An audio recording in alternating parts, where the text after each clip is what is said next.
72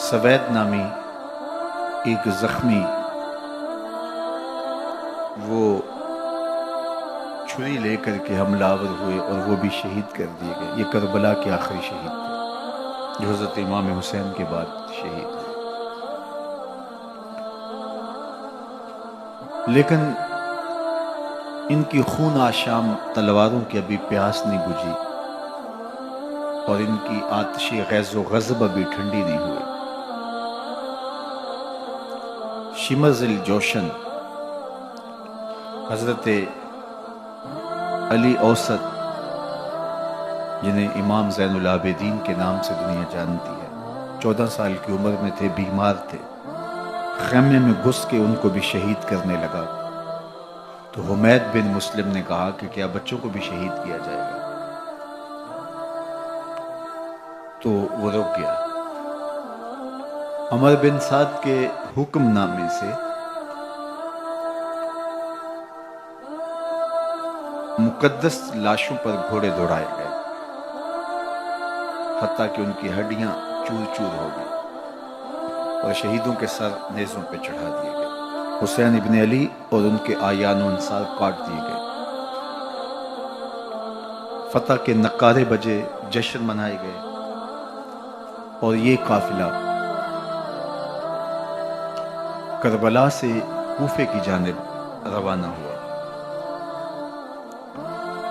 شہیدوں کے سر نیزوں پہ آگے آگے چل رہے ہیں اور اونٹوں کے اوپر حضور کی بیٹیاں، حضور کی شہزادیاں اور حضرت امام زین العابدین کو باندھا گیا ہے اور یہ تقدس مآب قافلہ کوفے پہنچتا ہے.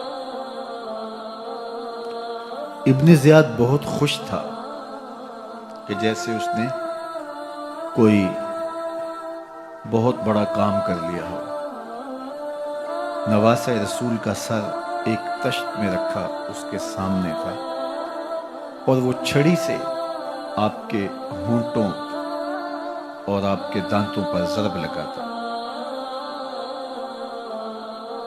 حضرت زید بن ارقم رضی اللہ تعالی عنہ صحابی رسول اس مجلس میں موجود تھے. وہ کھڑے ہو گئے. غصے سے ان کا بدن کانپ رہا تھا اور آپ نے کہا، ظالم، چھڑی کو یہاں سے ہٹا لے.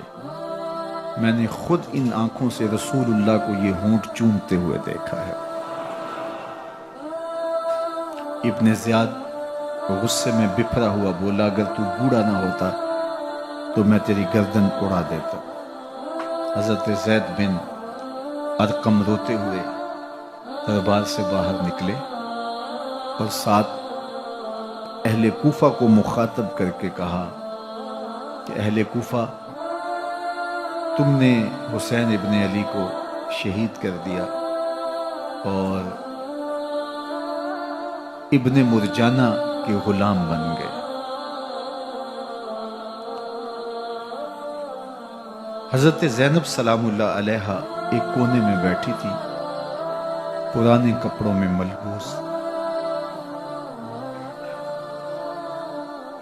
ایک وہ وقت بھی تھا کہ سیدہ زینب سلام اللہ علیہا جب کوفے میں آئیں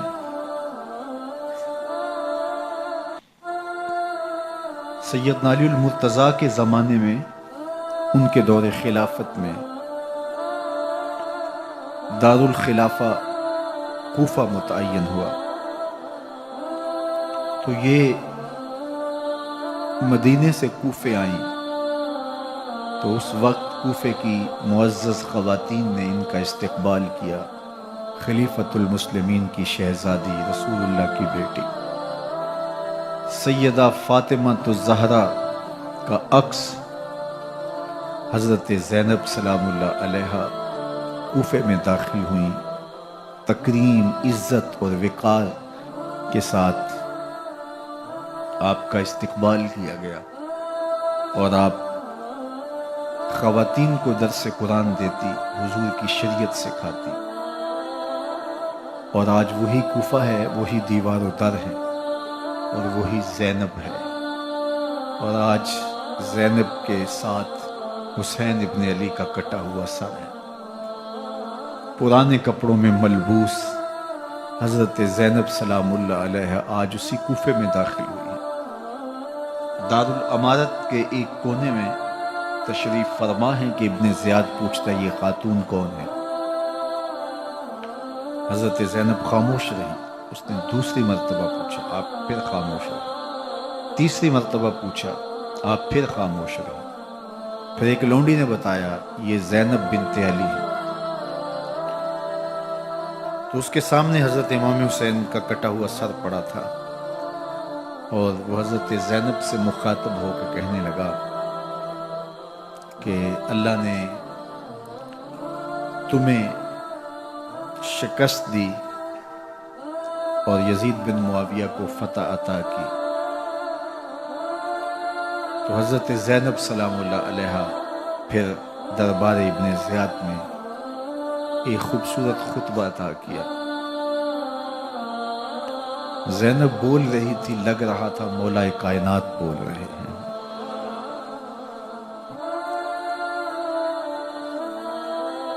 یہ خطبہ بامر مجبوری تھا، ابن زیاد کی خرافات کا جواب تھا۔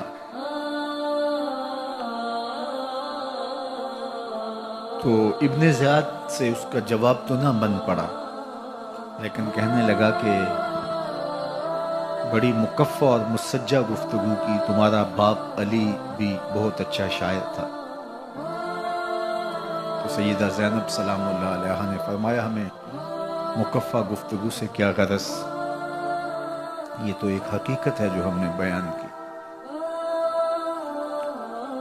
تو حضرت علی اوسط امام زین العابدین بھی پاس تھے، تو دیکھ کر کے کہنے لگا کہ یہ لڑکا کون ہے؟ فرمایا میں علی بن حسین ہوں۔ تو کہا کہ انہیں تو قتل کر دیا گیا۔ کہا وہ میرے بھائی تھے اور ان کا نام بھی علی تھا، میرا نام بھی علی ہے۔ تو اس نے کہا کہ اس لڑکے کو لے جاؤ اور قتل کر دو۔ حضرت زینب علی اوسط امام زین العابدین کے ساتھ چمٹ گئی اور کہا کہ اگر تم اسے قتل کرو گے تو اس کے ساتھ مجھے بھی قتل کرنا ہوگا۔ تو ابن زیاد کہنے لگا کہ یہ عورت سچ کہتی ہے، واقعی اس کے جذبات یہی ہیں۔ اور الصلاۃ جامعہ کی پکار کے ساتھ مسجد کوفہ میں آ گیا۔ کوفے کے لوگ سارے ابن زیاد کے سامنے تھے۔ امام حسین کا کٹا ہوا سر ابن زیاد کے سامنے تھا، اور اس نے کہا کہ اللہ نے یزید بن معاویہ کو فتح دی اور کذاب ابن کذاب معاذ اللہ حسین ابن علی کو شکست دی۔ جب اس نے یہ بات کہی تو عبداللہ بن عفیف الازدی رضی اللہ تعالی عنہ موجود تھے، وہ کھڑے ہو گئے۔ غصے سے ان کا بدن کانپ رہا تھا، اور آپ نے پوری ہمت کے ساتھ ابن زیاد کو جواب دیتے ہوئے کہا، ظالم، حسین سچا، حسین کا باپ بھی سچا، تو جھوٹا، تیرا باپ بھی جھوٹا، جس نے تجھے امیر بنایا وہ بھی جھوٹا۔ تو ابن زیاد نے جب اپنے بارے عبداللہ بن عفیف سے یہ بات سنی تو اس نے حکم دیا کہ ان کا سر کاٹ دیا جائے، اور پھر حضرت عبداللہ ابن عفیف رضی اللہ تعالی عنہ کو شہید کیا گیا اور ان کی لاش کو سولی چڑھا دیا گیا۔ حق کی راہ کے یہ مسافر اپنی جان کس طرح راہ خدا میں سپرد کر رہے تھے۔ اہل کوفہ سہمے ہوئے، ڈرے ہوئے ابن زیاد کے دربار میں بیٹھے تھے، اور امام حسین رضی اللہ تعالی عنہ کے قتل کا، ان کی شہادت کا انہیں دکھ تو تھا، لیکن ان کے اندر ہمت، طاقت اور توانائی نہیں تھی۔ ان کی تلواریں یزید کے ساتھ رہیں اور دل امام حسین رضی اللہ تعالی عنہ کے ساتھ رکھنے کی بات کرتے تھے۔ پھر یہ قافلہ کوفہ سے چلتے چلتے دمشق کی جانب عازم سفر ہوا۔ ایک اونٹ پہ تین لوگوں کو سوار کیا گیا تھا۔ امام زین العابدین کو سوار بھی کیا گیا اور بدن پر زنجیریں بھی باندھی گئی، جکڑ کر کے سواری پہ بٹھایا گیا۔ اللہ اکبر! جہاں جہاں سے یہ لوگ گزرتے، لوگوں کو ان کی حالت پہ رحم آتا۔ بہت سارے لوگ نہیں جانتے تھے یہ کون ہے۔ عمومی طور پہ راستوں میں یہی بتایا گیا کہ کچھ باغی لوگ ہیں جنہوں نے حکومت سے بغاوت کی، تو ان کے کیفر کردار تک پہنچا دیا گیا۔ راستے میں ایک گرجا گھر آیا اور وہاں یہ لوگ رات رکتے ہیں۔ گرجا گھر کی دیوار پہ لکھا ہوا تھا: اترجو امت قتلت حسین شفاعت جدہ یوم الحساب۔ کیا وہ امت جنہوں نے حسین ابن علی کو شہید کیا قیامت کے دن انہی کے نانے سے شفاعت مانگیں گے؟ کس منہ سے شفاعت طلب کریں گے؟ اسی حسین ابن علی کے نانا سے، جن کے بیٹے کو، جن کے شہزادے کو، نواسے کو ان لوگوں نے شہید کیا۔ جب یہ تقدس مآب قافلہ دمشق پہنچا تو راستے میں ایک شخص قرآن مجید کی تلاوت کر رہا تھا، اپنے مکان کی چھت پہ بیٹھ کے تلاوت کر رہا تھا، اور یہ قافلہ اس طرح سے گزر رہا تھا کہ شہیدوں کے کٹے ہوئے سر نیزوں کی نوک پہ تھے، اور عصمت شیار خواتین اور امام زین العابدین اونٹوں پہ بندھے ہوئے تھے۔ تو پڑھنے والا تلاوت کر رہا تھا کہ کہف اور رقیم یہ ہماری نشانیوں میں سے بڑی عجیب نشانیاں ہیں۔ تو جب وہ پڑھ رہا تھا تو سر حسین سے آواز آئی: یا تالی القرآن، اے قرآن پڑھنے والا، اصحاب کہف سے زیادہ عجیب قتلی و حملی، میرا قتل کرنا اور نیزے کی نوک پہ چڑھایا جانا۔ یہ قافلہ یزید کے دربار میں پہنچتا ہے۔ یزید بہت خوش ہوا اور اس نے حضرت امام زین العابدین رضی اللہ تعالیٰ عنہ سے کہا کہ تمہارے باپ نے میری حکومت کے خلاف بغاوت کی اور وہ اپنے انجام کو پہنچے۔ تو آپ نے جواب میں قرآن مجید کی آیات کی تلاوت کی اور اہل بیت کے مناقب اور فضائل بیان کیے۔ سیدہ زینب سلام اللہ علیہ کا ایک خطبہ اہل بیت کی عظمت، مناقب اور فضائل میں یزید کے دربار میں اپنی انوکھی اور البیلی شان رکھتا ہے۔ یزید پہلے تو خوش ہوا، لیکن جب اس نے لوگوں کے چہرے دیکھے تو وہ پریشان ہو گیا، حتیٰ کہ یزید کے دربار میں ایک عیسائی سفیر آیا ہوا تھا، تو اس نے جب کٹے ہوئے سر دیکھے اور خستہ حال سادات کی شہزادیوں کو دیکھا تو اس نے کہا یہ کون لوگ ہیں؟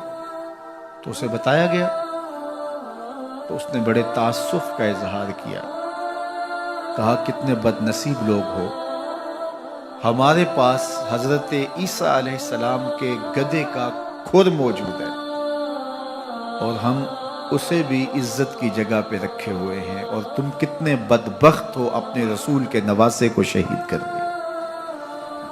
بے مروت بے وفا تیرا بھی کیا افسانہ ہے، جس نے اپنی ہی شمع کو گل کیا تو وہ پروانہ ہے۔ تو یزید نے جب لوگوں کے تیور دیکھے اور بدلتے ہوئے حالات دیکھے تو اس نے تعصف کا اظہار کیا اور کہا اللہ برا کرے ابن زیاد کا، وہ امام حسین کو میرے تک پہنچنے دیتا تو میں ان سے اچھا معاملہ کر لیتا۔ کچھ لوگ اس سے یزید کو بری الذمہ قرار دینے کی کوشش کرتے ہیں، لیکن یزید کے اپنے حکم سے سب کچھ ہوا۔ ابن اسیر نے لکھا ہے کہ جب یزید مرا تو ابن زیاد دمشق آ رہا تھا، اس کے ساتھ مسافر بن شریح بھی تھا، تو اچانک وہ کچھ سوچنے لگا۔ تو مسافر بن شریح نے کہا کہ ابن زیاد میں تمہیں بتاؤں تم کیا سوچ رہے ہو؟ کہا بتاؤ۔ کہا تم یہ سوچ رہے ہو کہ میں نے نواسہ رسول کو شہید کیوں کیا؟ تو کہنے لگا کہ یہ مجھے یزید کا حکم تھا، اور اگر میں نواسہ رسول کو شہید نہ کرتا تو وہ مجھے قتل کر دیتا۔ اور جب مسلم بن عقبہ کو مدینہ المنورہ کی حرمت کو پامال کرنے کے لیے اور حضرت عبداللہ ابن زبیر رضی اللہ تعالیٰ عنہ کی خلافت کے اعلان کے بعد مکہ المکرمہ پر حملے کے لیے جو یزید نے بھیجا، تو اس سے قبل اس نے ابن زیاد کو کہا کہ یہ کام تم کرو۔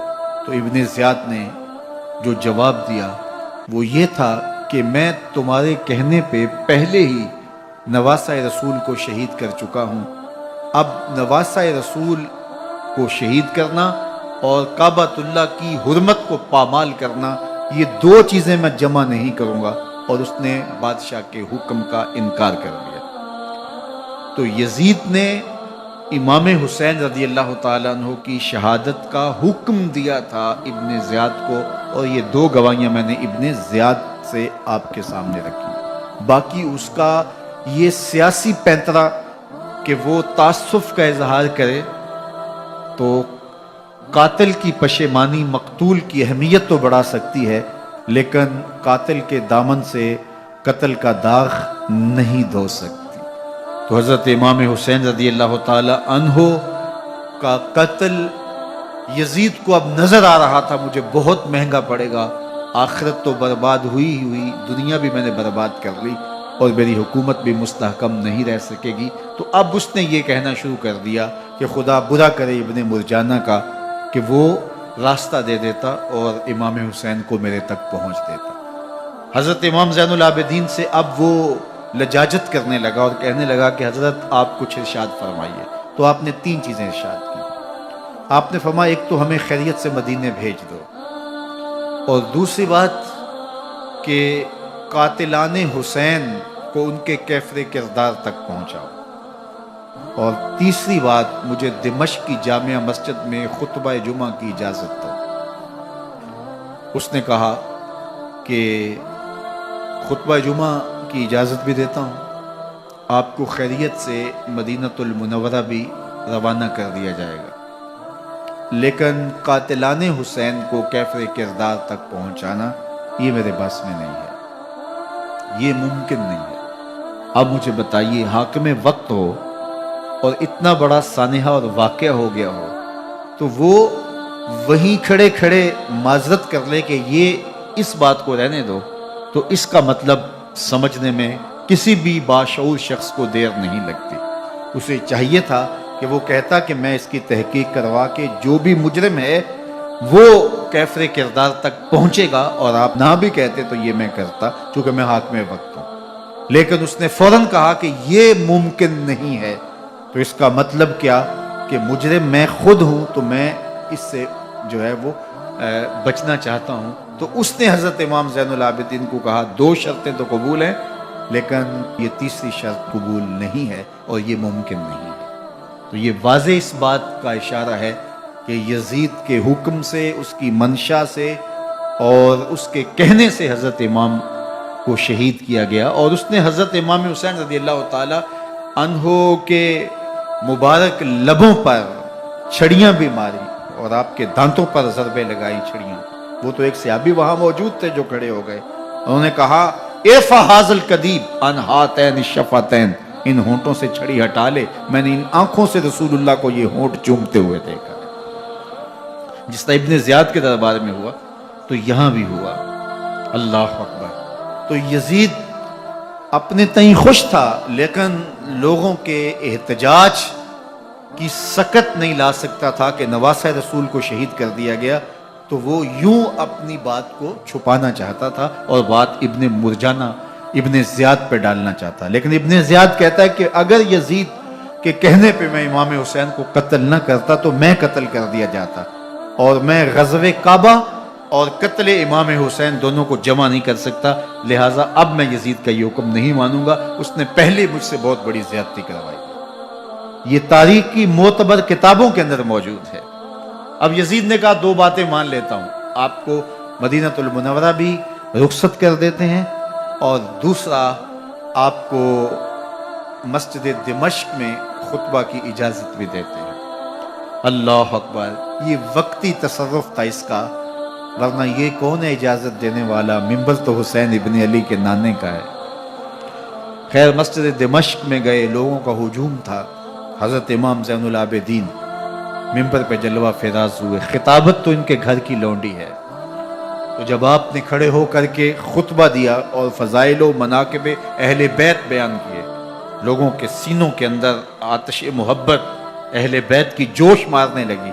یزید ڈر گیا کہ اگر کچھ دیر خطبہ جاری رہا تو کہیں ایسا نہ ہو کہ لوگ میرے خلاف اٹھ کھڑے ہوں، تو اس نے مؤذن کو اشارہ کیا اور وہ اذان دینے لگا، تو اس نے کہا اللہ اکبر اللہ اکبر، تو حضرت امام زین العابدین نے کہا اس میں کوئی شک نہیں کہ اللہ سب سے بڑا ہے۔